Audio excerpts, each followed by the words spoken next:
There is a particular kind of woman who becomes very good at reading weather. Not the official kind, not Doppler radar and barometric pressure and the measured voice on the radio telling you what you already knew 2 hours ago. I mean the real kind. The kind you learn after enough years in the mountains, when the light goes a certain color in the afternoon and the birds get quiet all at once, and the air smells like iron and cold pine, and something coming. You learn to read it because you have to, because up here, by the time the official word arrives, you've already made your decisions. I had become very good at reading weather. I had also become, I thought, very good at reading men, which turns out to be a different skill entirely, one I believed I had mastered, and one I was about to discover I had merely survived. The morning he knocked on my door, there was a storm system moving in from the northwest, the real kind, not a passing shower, and I had already decided what kind of day it was going to be. I had firewood stacked, soup on the stove, a lamp burning in the window, which I had done every storm night for 11 years, ever since my mother did it for me once I drove home in a whiteout, and she said afterward, without sentiment, that a lit window was the oldest kindness. I had kept the habit. The light was for no one in particular. That was the point. And then my ex-husband's brother arrived on my porch with a duffel bag and the kind of expression a man wears when he knows he's about to ask for something inconvenient. That was the first thing I got wrong about Marcus Hale. I thought that expression was inconvenience. It wasn't. Before we go any further, if this is the kind of story you've been looking for, subscribe to Dream Haven Stories at Dream Haven Stories right now. The best part hasn't started yet. My name is Ruth Calloway. I am 57 years old. I live in a blue-gray house on the eastern ridge above Harlan Creek, in the kind of mountain community in eastern Tennessee where you are either from here or you are not, and the distinction never fully closes no matter how long you stay. I have been here my whole life.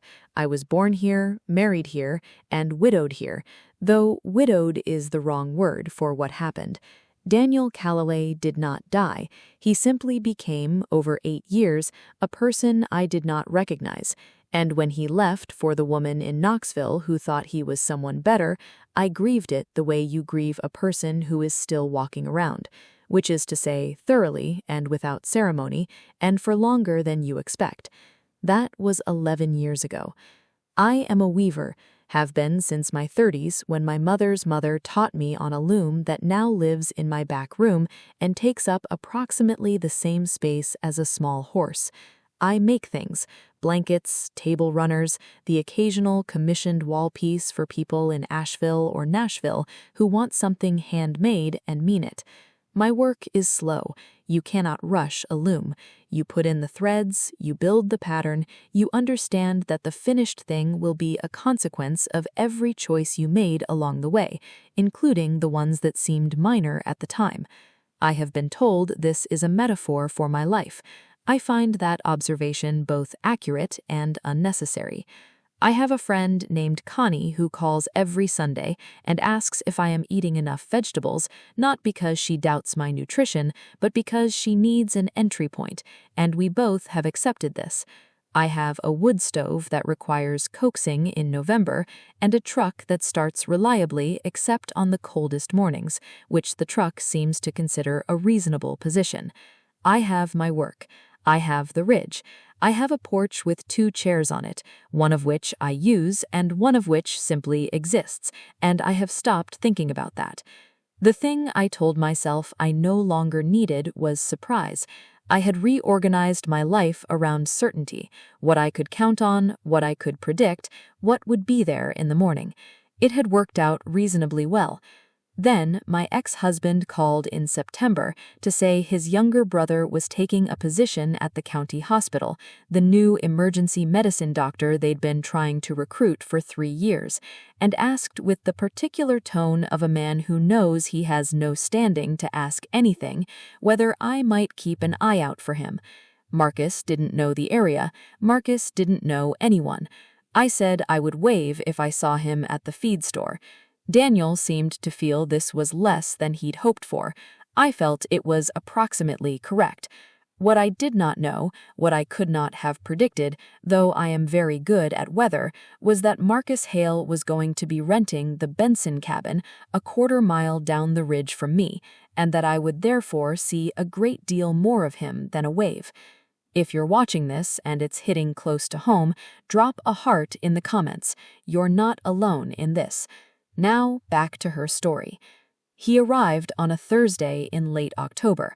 I know it was Thursday because I was in the middle of a commission, a wedding blanket for a woman in Bristol, pale gold and cream, a pattern that required counting, and I had my notebook open to the Thursday column, which is when I do the detailed work. I was on my porch with my coffee when the truck came up the access road below, a dark green pickup with a Virginia plates and a bed full of things in boxes, and I watched it go past toward the Benson place the way you watch anything on a road this quiet. He didn't stop, he didn't wave, he had both hands on the wheel and was looking at the road with the careful attention of a man who was not yet sure where the ruts were.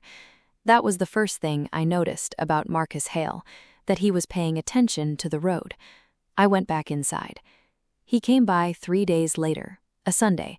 I was splitting kindling, which I do myself because I find the rhythm useful and because waiting for help with things that don't require it teaches a particular kind of helplessness I have no use for. I heard boots on the gravel and looked up, and there he was, at the gate. He was not what I expected. Daniel was lean and quick-moving, all nervous energy, the kind of man who drummed his fingers on surfaces. Marcus was broader, not large, but settled, the kind of build that came from actual use rather than intention.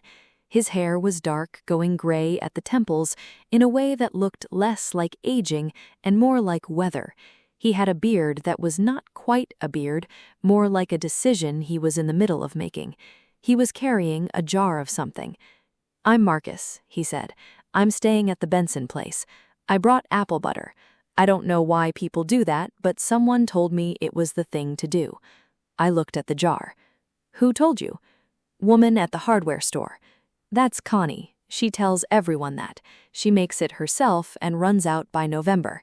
He looked at the jar with a new expression. "So this is a transaction, probably." "Yes." He almost smiled. "Not quite. Should I be offended?"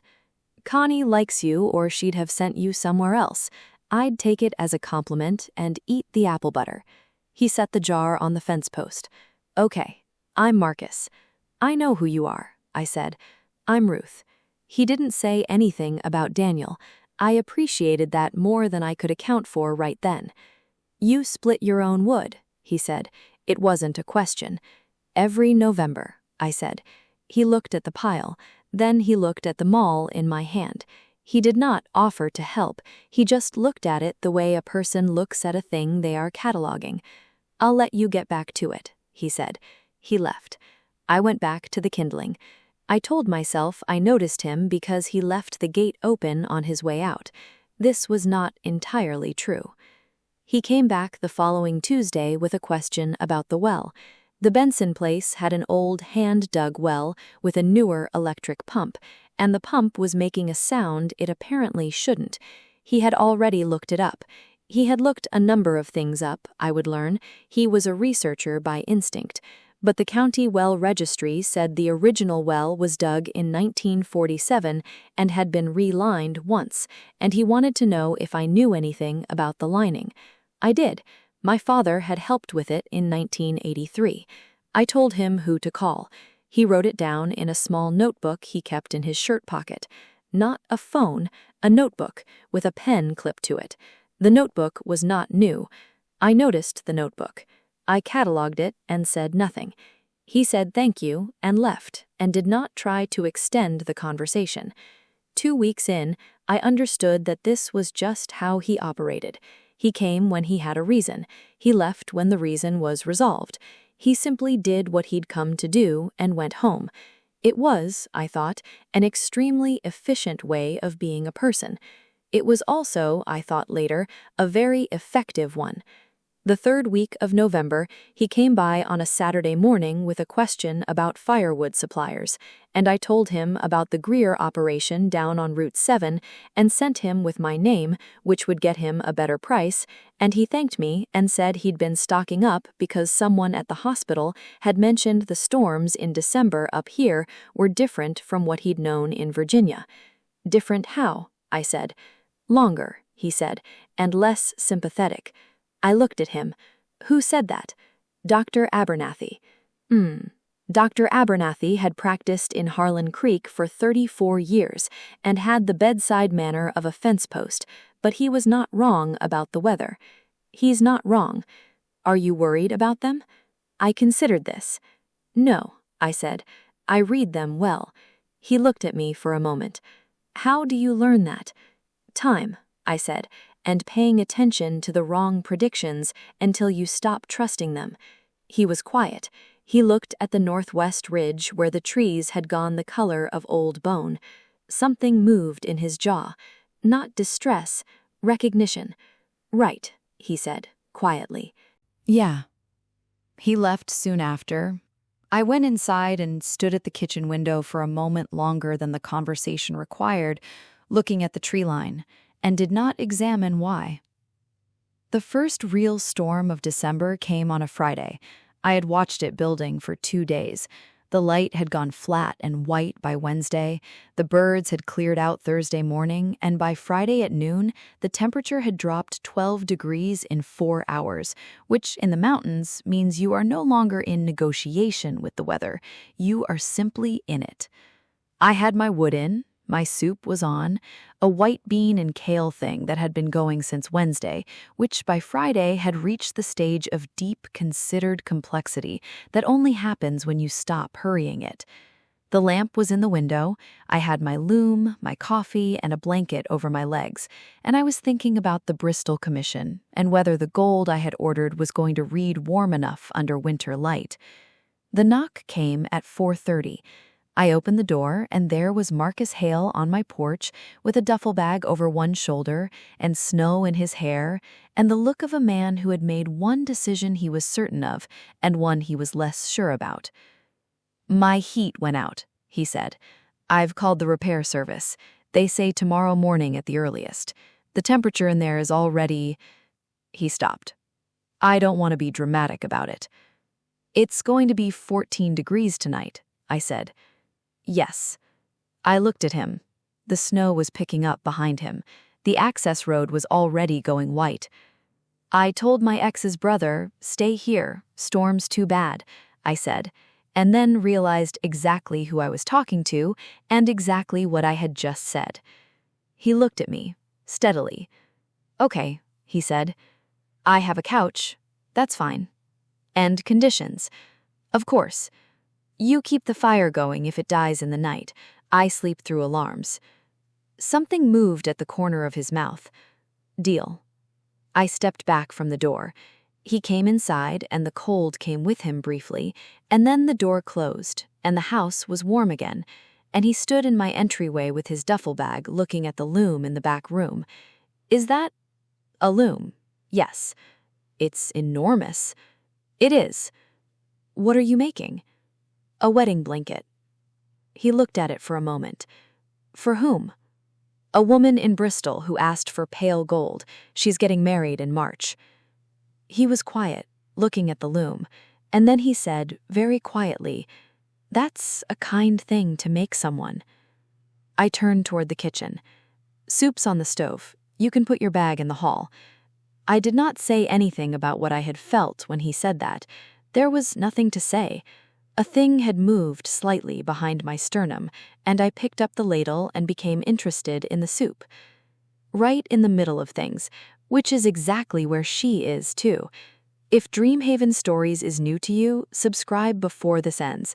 You'll want to be here for the next one. That night was the first time we talked the way people talk when there is nothing left to perform. It happens sometimes in storms. Something about the wind and the dark, and the fact that the world has temporarily contracted to the size of one lit room, makes people say things they would otherwise package more carefully. I had forgotten this. I had forgotten it or I had avoided it, which amounts to the same result. We ate the soup. He said it was the best thing he'd eaten since he arrived in Tennessee, and I told him it was Wednesday's soup, which by Friday was an entirely different thing, which something people who eat soup for one don't always understand. And he said he understood completely, that he had a pot of something in his refrigerator right now that had started as one dish and was becoming another. And I asked what it had started as, and he said something that was theoretically pasta fagioli, but had diverged philosophically somewhere around day 2. I laughed at that, genuinely. It surprised me. We moved to the sitting room, him on the couch, me in the chair I always use, the fire going, the lamp burning in the window. The wind was serious by then, not theatrical, just present and committed. He asked about the loom. Not casually, specifically. He wanted to know how the patterns worked, whether they were mathematical or intuitive, whether you could fix a mistake mid-thread, or whether you had to go back to the beginning of the error and re-thread. Both, I said. Depends on where you caught it. Some mistakes you can correct without losing the work. Some you have to pull back to the beginning of the error and re-thread. How do you know which is which? Experience. And being honest about how bad the mistake actually is instead of hoping the pattern covers it. He looked at the fire. I'm not great at that last part. Nobody is, I said. The first instinct is always to keep weaving and hope. He smiled, but it was the kind of smile that has something behind it. He held his coffee cup in both hands, like people do when they need something to hold. I asked about the hospital. Carefully, not invasively, just enough. He had transferred from a large trauma center in Richmond to this small county ER, which would strike most people as a demotion, and I wondered about it. He answered without deflecting, which I had not expected. I burned out, he said. Simply. Richmond it's a machine, a good one. But I was in it for 9 years, and I stopped being able to tell if I was helping people or just processing them, and that distinction matters to me. What made you choose here? They needed someone. He paused, and it was far enough. I did not ask far from what. He had not offered, and I understood the shape of that silence. I had one like it. We sat for a while without talking. The fire settled. Outside, the storm made its case. You and Daniel, he said, eventually. Not a question, a placement. Over 11 years ago. He didn't say much about it. No, I said. He wouldn't. Marcus looked at the fire. He's my brother. I love him, but I'm not. He stopped. I'm not here because of him. I know, I said. I want to be clear about that. Marcus, you're sleeping on my couch in a snowstorm. The clarity seems adequate. He looked at me then. Really looked, the way people do when they decide you're someone worth looking at. I held my coffee cup and became interested in the window. He woke before me.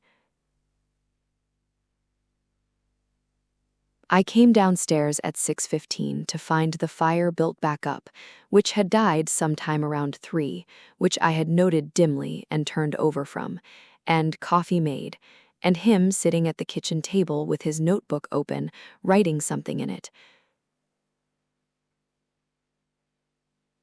He was wearing the same flannel shirt from the night before, sleeves rolled, and there was a particular quality of stillness about him that I associated by then with his baseline state of being. The man was constitutionally unhurried in a way I found, at various moments, restful and unsettling in equal measure. Fire died. About 3:15, I got up. You didn't have to. I know, he said, without inflection. He pushed the coffee toward the counter where a cup was waiting. I stood at the kitchen window with my coffee. The storm had done what storms do up here. It had said what it needed to say and moved on, leaving the world white and quiet and rearranged. The ridge was buried. My truck was a shape. The lamp in the window had burned down to almost nothing, and I made a note to replace the candle. The roads will be bad until afternoon. I assumed. You can stay for breakfast. I don't want to impose. I turned and looked at him. Marcus, you kept my fire going at 3 in the morning. You can have eggs. He almost smiled. Actually smiled this time. It changed his face in a way I filed away and tried not to examine. I made eggs and toast, and he washed up without being asked, and we did not talk much, and it was easy. That was the word. It was easy in the way of things that have found their level, and I noticed it because it had been a very long time since easy had occurred in my kitchen with another person in it. The repair service came at 11. He thanked me 3 times, which I told him was 2 times too many, and he said he'd be back to return the favor. I told him the favor was mutual.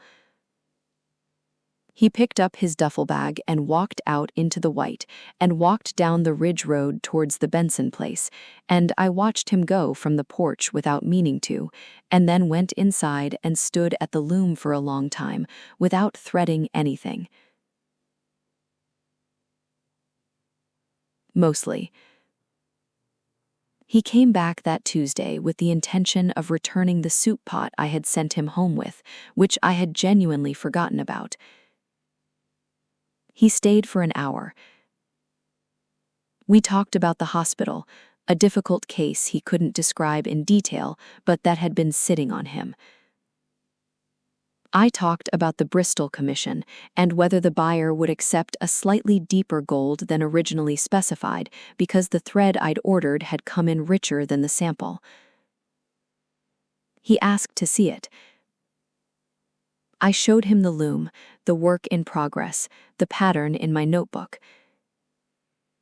He looked at it seriously, the way he looked at everything, and said the deeper gold was better. More honest, he said, for a winter wedding. I found this comment disproportionately interesting and spent some time afterward trying to understand why. He started coming by on Tuesdays, then Thursdays. Not by arrangement, not by declaration, it simply became the pattern, the way patterns do when no one objects to them. One Thursday in mid-December, he came by and fixed the loose board on my porch steps that I had been meaning to fix for 2 months. He didn't announce it. He arrived with his toolbox, which was, I noted, an actual working toolbox, not a cosmetic one, went directly to the step, and was finished before I had made coffee. When I came out with 2 cups, the step was solid, and he was putting his level back in the box. You didn't have to do that. It was loose. I was going to get to it. I know, he said, and took the coffee. That was the whole conversation. That was all of it. I stood on the fixed step and felt something I did not have a name for, or rather, had a name for and was choosing not to use. The complications arrived, as they always do, in the form of other people's opinions. Connie called on a Sunday in mid-December and said without preamble, "Phyllis Greer says the new doctor from the Benson place has been going up your ridge road on a regular basis." "He has," I said. Silence. "Ruth." He's Daniel's brother. I know who he is. We've been, I tried to find the word, neighborly. Phyllis says his truck is there for 2 and 3 hours at a time. Connie, Phyllis Greer's counting the trucks on this road as a personal hobby. I am aware. Her hobby is not my concern. I'm just saying people are always doing something, I said. It's fine, Connie. She was quiet for a moment. He's Daniel's brother. Yes. That's complicated. Everything's complicated, I said. That's not a reason. She sighed, which meant she had more to say and had decided not to say it yet. Just be careful. I'm always careful, I said. It's one of my primary qualities. That, Connie said, is precisely what worries me. She wasn't wrong. I knew she wasn't wrong. I had been careful for 11 years, and it had produced a very stable and moderately lonely life. And now something was shifting in it, and I was applying care to the shift the way you apply a patch to a sail, hoping the wind doesn't notice. The wind was noticing. It was his daughter who complicated things further. I hadn't known about her, not because he had hidden it exactly, but because it had not come up, and I had not pressed. He had mentioned once, obliquely, that Richmond had been a before and after kind of place for him, and I had filed that in the category of things I would learn or not learn in time. Her name was Sophie. She was 22. She called him every Sunday morning, and I knew this because I had been on the porch one Sunday when he walked up the ridge, and I could hear her voice, tinny and indistinct, through his phone, saying something urgent and particular, and his voice responding, lower, careful, the voice of someone navigating a specific tenderness. He came over after and seemed slightly elsewhere. I waited. "My daughter," he said, finally. I gathered. He stopped, held his coffee, looked at the ridge. Her mother and I have been divorced for 4 years. Sophie is at a stage where she is deciding how to feel about it, which she's entitled to. Of course, I said. She's not... Another stop. She's protective of her mother, which is right, and she has some ideas about why I moved down here. He looked at the ridge. They're not accurate ideas, but I understand why she has them. I was quiet. He was telling me something specific without saying it directly, and I respected the indirection enough to not force it. My ex-husband called me in September, asked me to look out for you. I know. He paused. He told me. Okay. I want you to know I'm not here because Daniel asked. You've said that. I'm saying it again because the situation is... He stopped, set his coffee down, looked at me with a directness that required me to look back. It's complicated in ways I didn't anticipate when I took this job, and I'd rather be honest about that than have you find out later and think I was managing you. I held his gaze. My hands were still in my lap. What was unanticipated? He was quiet for a moment. You, he said, simply. My chest did something I did not permit myself to describe. I picked up my coffee. I looked at the ridge. I said, "That's a complicated thing to say." "Yes," he said. "I know." He stopped coming by for 10 days after that. I noticed, which was worse. The first 3 days I thought he was busy. The hospital, the adjusting, the life assembling of someone new to a place. The second 3 days I thought he was giving me space, which I told myself I appreciated.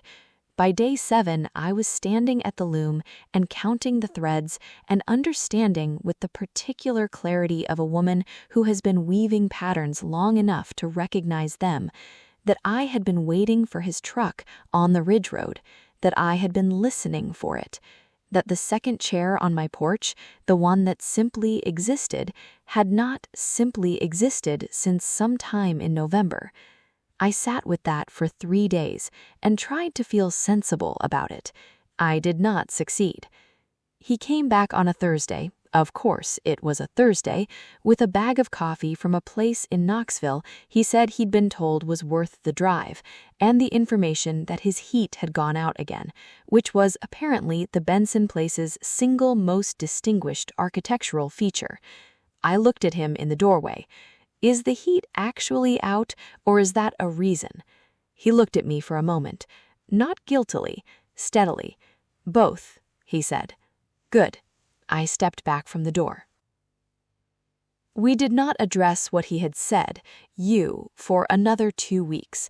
We returned to Tuesdays and Thursdays, to coffee and the loom, and the porch steps he had fixed, and occasionally found new reasons to revisit, to the rhythms of two people orbiting the same truth at a careful distance.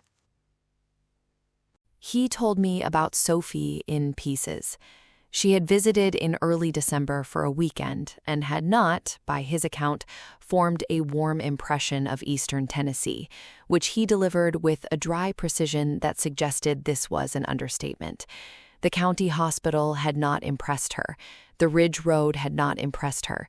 She had asked him once over dinner at the diner in town, the one where the menu used too many adjectives for potatoes, whether he had actually thought this through.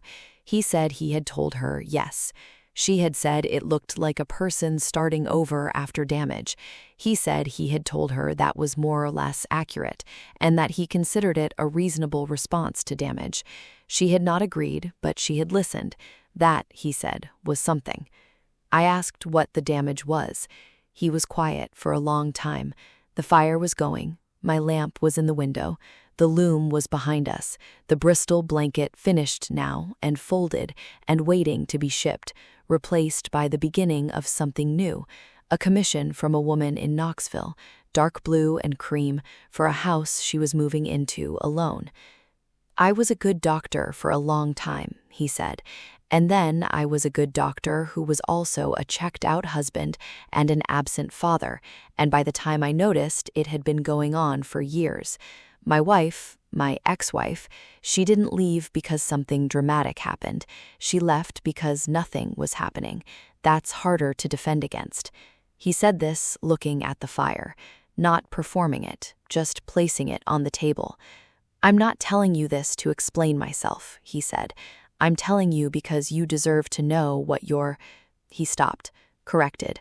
What the situation is. What the situation is? I repeated. Yes. I was quiet for a moment. My husband didn't leave because of anything dramatic either. He left because he had become someone I couldn't reach, and I had stopped trying, and we had both agreed to call it a marriage past the point when it had become something else. I don't think either of us is the villain of that story. I think we were just two people who made it too far before we were honest. He turned and looked at me, not with relief, with recognition. Yeah, he said, quietly. We sat there for a while. The fire settled. The lamp burned. Accepted, not erased. The second storm of December was a different animal. I had watched it come for 3 days. This one was coming from the south, which is the unusual direction, and the southern storms up here are wetter and icier and more treacherous than the northern ones, because the temperature differential creates a particular kind of freezing rain that coats everything in glass and brings down power lines with the indifference of a process that doesn't know it's inconveniencing anyone. Marcus came by the Tuesday before it hit to ask if I needed anything from town before the roads went.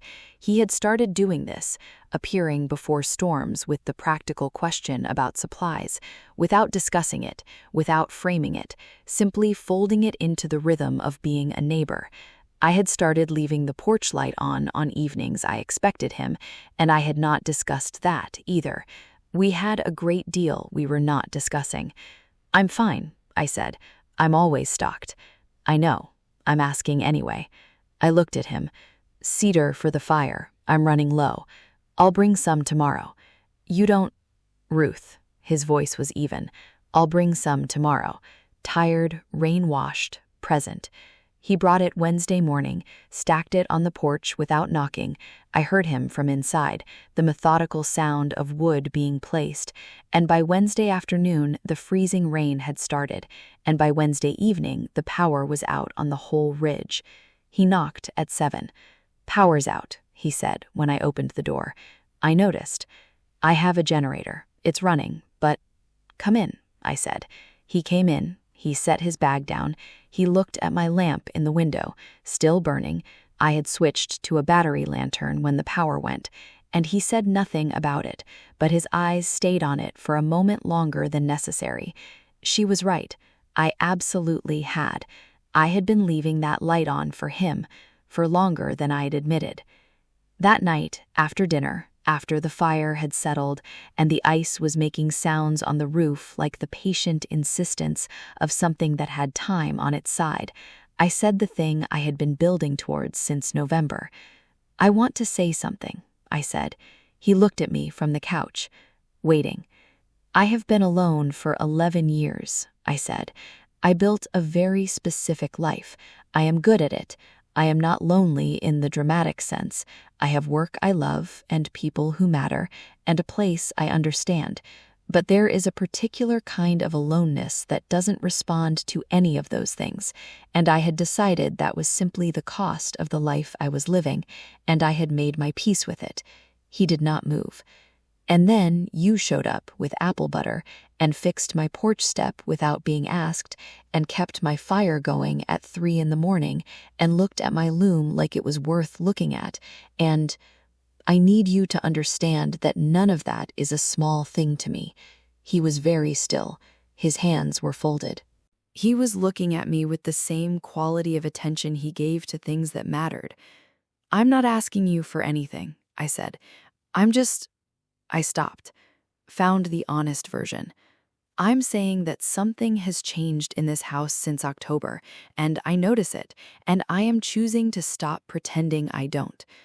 The wind said something outside. The fire agreed. He stood up. He crossed the room, not quickly, and sat down in the chair near mine, not the one I always used, a different one, pulled close.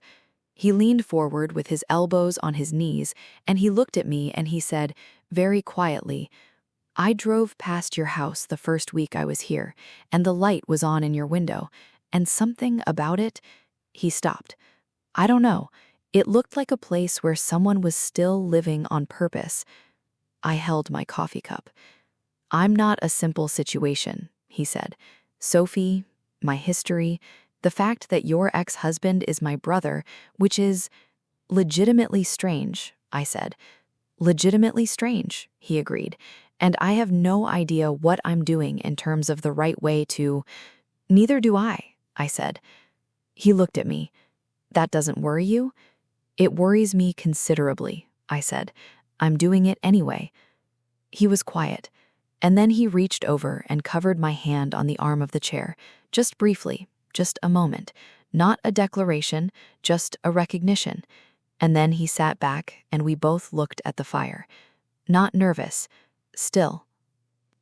She's about to make the choice the whole story has been building toward. Before she does, if this video moved you, hit the like button. It means the world to this channel. The morning after the ice storm, we walked the ridge together. It is a thing people who live in the mountains do after storms.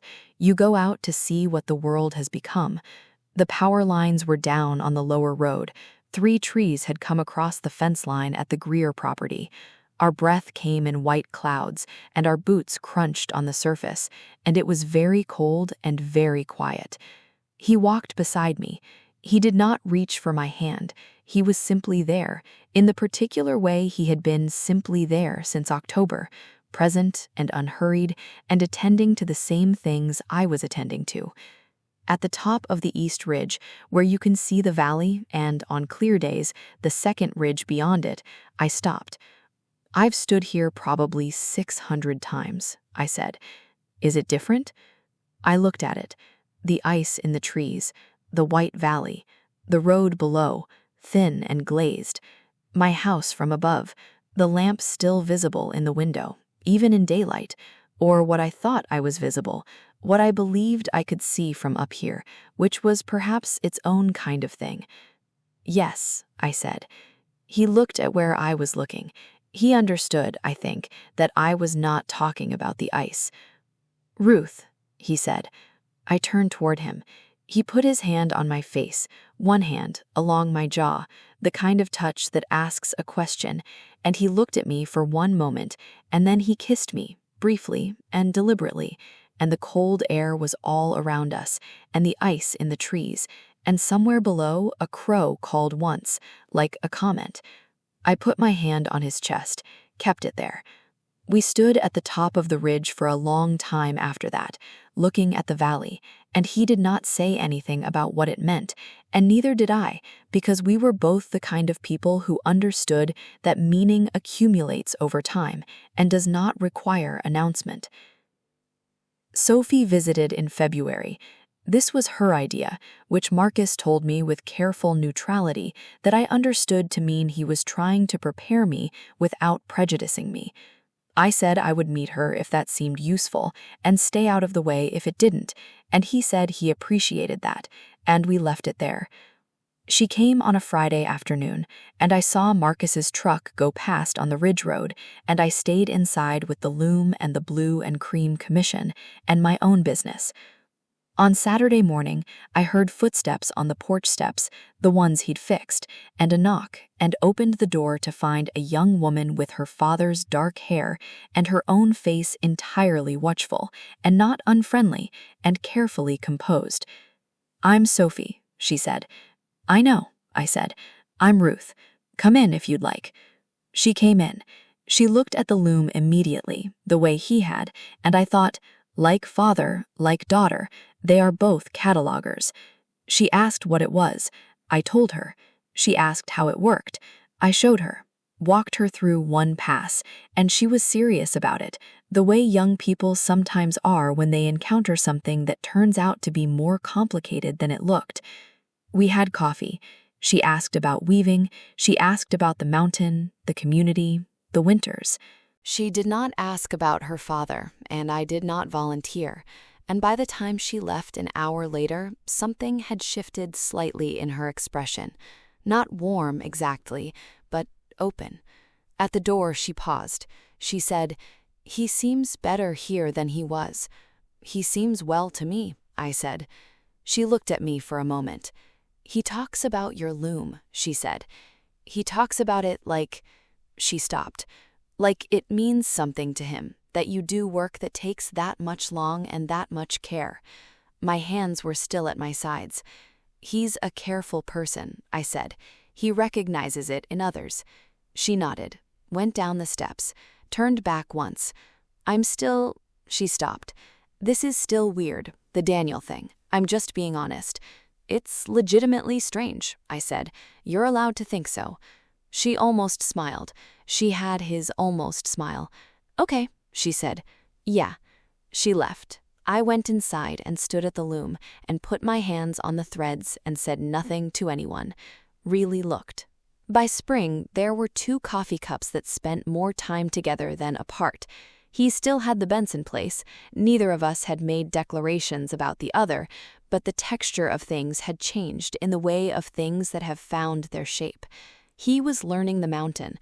The hospital had become something he talked about with the specific energy of work that was costing him something worth the cost. He had started leaving the occasional notebook on my kitchen table, retrieving it the next day.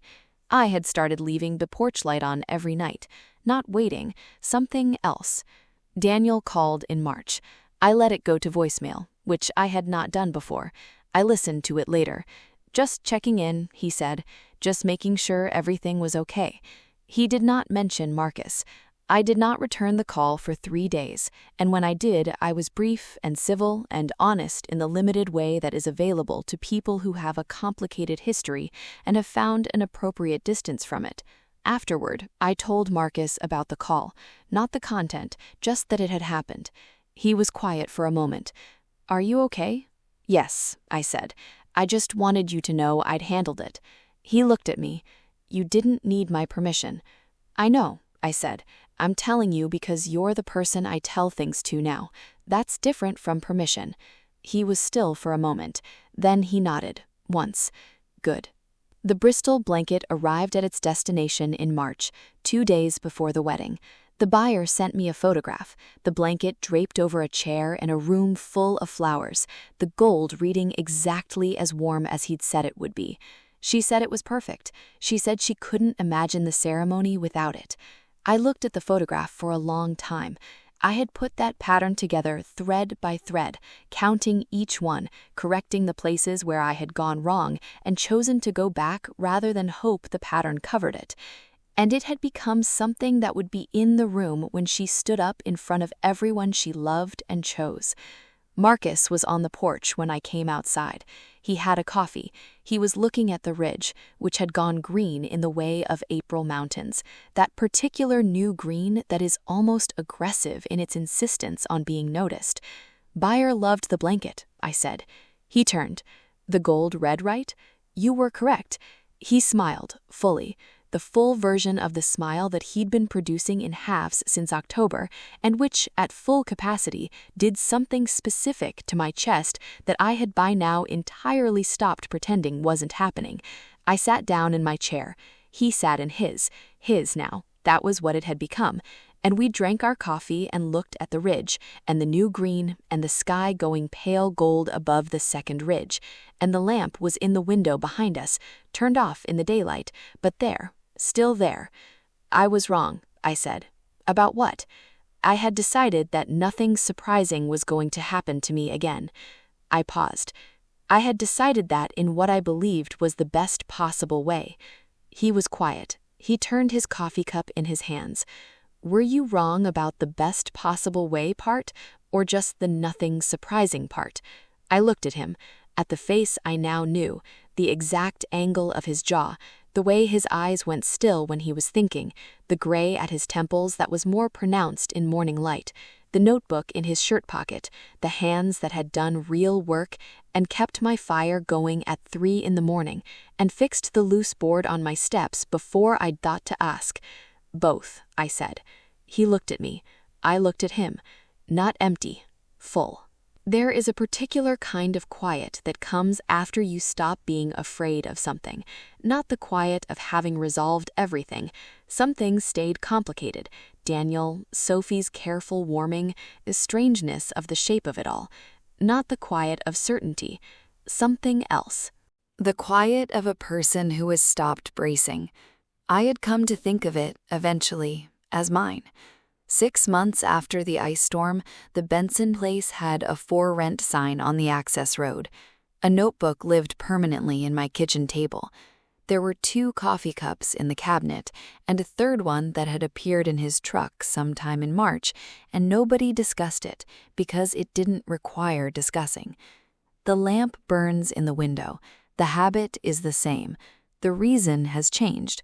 Or, no. The reason has become more specific. A lit window is the oldest kindness, my mother said. What she did not say, because she was not a woman who over-explained, was that the kindness works in both directions. The person who waits and the person who comes home. Both of them held briefly in the same light. I understand that now. On the porch in the evenings, I sit in my chair and he sits in his. And the ridge does what the ridge does. The birds come back in spring and leave in fall. The light changes in November. The storms announce themselves 2 days early if you know how to read them. And I am learning, slowly, that there is a kind of weaving you cannot do alone. That some patterns require 2 sets of hands, not to take over, just to hold the other end. He knocked on my door in a snowstorm with apple butter and a question about a well, and I thought I knew exactly what kind of thing that was. I was wrong. I was wrong in the best possible way. If you have ever kept a light on for someone you hadn't met yet, you know what I mean. If you have ever decided you were finished with surprise just before something found you, you know what I mean. And if you have ever realized somewhere between November and April that the chair you left empty on your porch was not a memorial but a question, I would love to know, how did you answer it? Subscribe to Dreamhaven Stories. She found her way home. If this reminded you that it's never too late, share it, save it, and subscribe to Dreamhaven Stories. Someone you love needs to hear this too.